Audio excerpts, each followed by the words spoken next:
Thank you, Mr Speaker. The CAS review is a robust report backed by clinicians and firmly grounded in evidence. The Government and NHS England will be implementing Dr Cass's recommendations in full so that children and young people get the safe, holistic care and support they need. Richard Holden. Thank you very much, Mr Speaker. And I'd like to thank the Minister for that answer. Dr Cass's review was an important moment for services for young people, particularly in this country.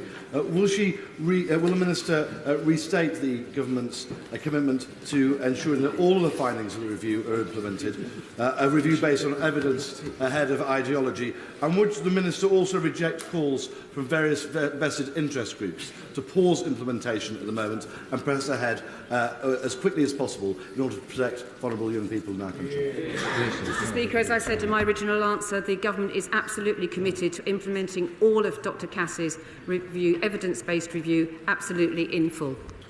Tony on the outset. Thank you, Mr Speaker. I'd like to thank the Minister for the response and for the robust response that this Labour Government has taken to support the CAS review. But can she confirm with me that she is having robust conversations with devolved governments around the implementation of this across the United Kingdom?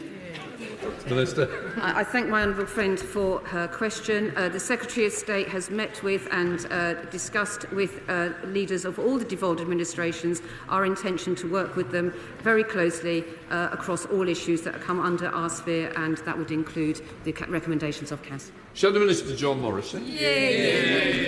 Thank you, Mr Speaker. And may I thank the Minister for taking up the recommendations in the CAS review.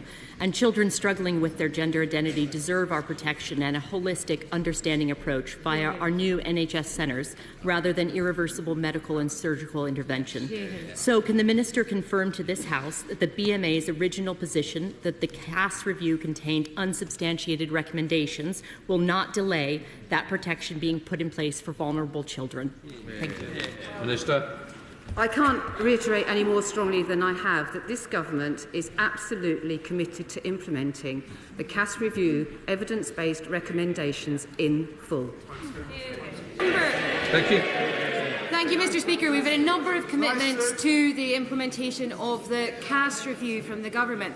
I'm wondering if the Government would commit to ensuring that trans people do get access to the health care that they need and to ensuring that those waiting lists are brought down as soon as possible.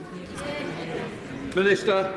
I'm grateful to the honourable member for raising this question, and she is absolutely right to point to the very long waiting list that many people currently experience. And I know that the Health Secretary is focused on this issue, as well as more broadly on LGBT health, indeed health for everyone, as part of our mission to get the NHS off the floor, back off its knees and working for everyone in our country. Thank you.